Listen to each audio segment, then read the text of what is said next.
बिस्मिल्लाहिर्रहमानिर्रहीम नामदहु व नसल्ली अला रसूलिल करीम। कानूनदान की टीम का एक बार फिर मैं तहे दिल से शुक्रगुज़ार हूँ कि मुझे बहुत सारे वकला की डिमांड पर आज जो टॉपिक दिया गया है वो कब्र कुशाई है, एक्सह्यूमेशन ऑफ डेड बॉडी या पावर टू डिसइंटर कॉर्पस। इसको CRPC ने 176 सब सेक्शन 2 डील करता है और इसमें कुछ कन्फ्यूजन्स पाई जाती हैं जिन्हें डिस्कस करना आज ज़रूरी है कि ये एक्चुअली है क्या, इसकी लिमिटेशन क्या है, इसकी जुरिस्डिक्शन क्या है, इसकी रेमेडी क्या है और इसके बाद किसका लोकस स्टैंड आई है कि वो कब्र कुशाई करवा सके। तो पहला तो ये है कि इसकी जो ग्राउंड्स हैं वो 176 सब सेक्शन 2 में ये क्लियर किया गया है कि to discover the cause of death, जहाँ पे हमारे मुल्क में और बहुत सारी जगहों पे ऑनर किलिंग होती है या कोई ऐसी फैमिली मेम्बर इन्वॉल्व होता है डेथ में, वो इन्फॉर्म नहीं करता, या कोई सुइसाइड इस किस्म की है या ऐसा कत्ल है जो मुहिम्मा है और कब्र उसकी बना दी गई है और फिर उसका पता नहीं है कि वो किस तरह हुई है। तो बिहाइंड दिस एक स्पिरिट 176(2) में रख दी गई है और फिर कॉन्स्टिट्यूशन में भी है कि जो हमारा राइट है टू प्रोटेक्ट लाइफ, तो लाइफ को प्रोटेक्ट करने के लिए कि कोई भी किसी को कत्ल करे तो वो अनलेफ्ट ना जाए, law should come into motion. तो इसके लिए इसकी ग्राउंड एक ही है कि where there is any kind of suspicion, any kind of ambiguity to discover the cause of death, वहाँ पे हम इलाका मजिस्ट्रेट को दरख्वास्त दे सकते हैं कि इसकी कब्र कुशाई की जाए। चूँकि इलाका मजिस्ट्रेट का आर्डर ही to disinter the burial body वो लीगल हो जाता है, अदरवाइज़ ये इस्लामिक पॉइंट ऑफ व्यू से अदरवाइज़ डिग्निटी ऑफ जो एक बॉडी है उसको कोई डिस्टर्ब नहीं कर सकता, इलाका मजिस्ट्रेट ही उसकी परमिशन देता है। तो इसका जो बेसिक ग्राउंड है वो to discover the cause of death है। अब इसका लोकस स्टैंड आई क्या क्या है, किस किस को ये हक हासिल है कि वो किसी की कब्र कुशाई करवा सके। तो फर्स्ट ऑफ ऑल तो लीगल एयर जितने भी हैं वो to discover the cause of death वो अप्लीकेशन दे सकते हैं और इस पे मार्वेलियस अथॉरिटीज़ हैं सुप्रीम कोर्ट तक कि वो किसी वक्त किसी भी जगह पे किसी भी टाइम वो कब्र कुशाई करवा के अगर उन्हें कोई सस्पिशन है डेथ का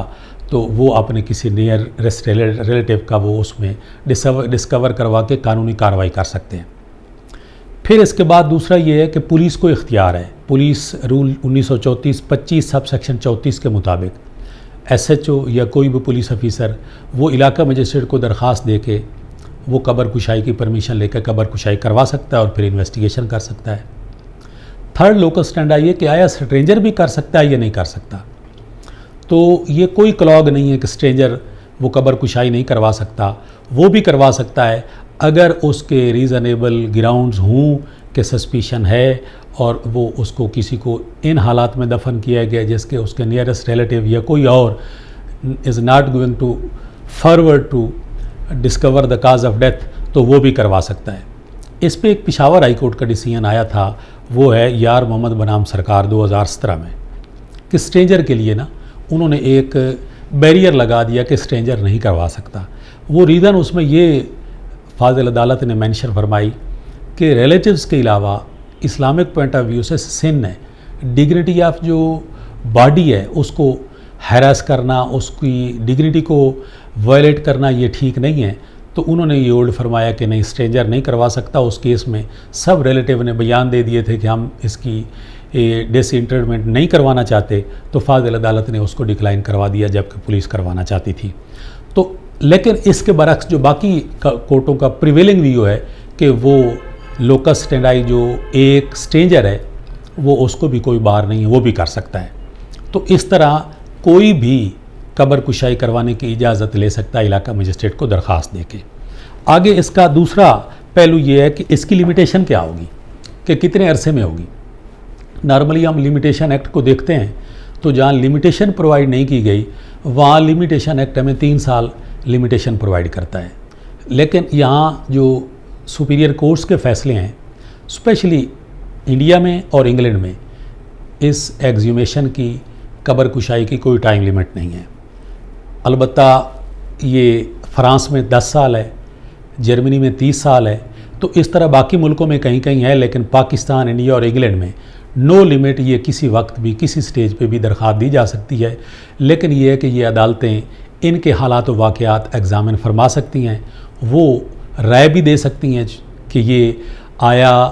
फिजिबल है या नहीं है, तो वो अदालत देख सकती है, लेकिन टाइम लिमिट कहीं नहीं है, कभी भी ये दरख्वास्त दी जा सकती है। इसके अलावा ये देखना है कि इसकी पोस्टमार्टम अगर हो जाए,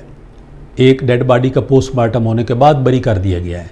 तो उसका क्या प्रोसीजर होगा। तो उसके लिए भी फाजिल अदालत को ये इख्तियार है कि अगर डॉक्टर साहब ने ड्यूरिंग पोस्टमार्टम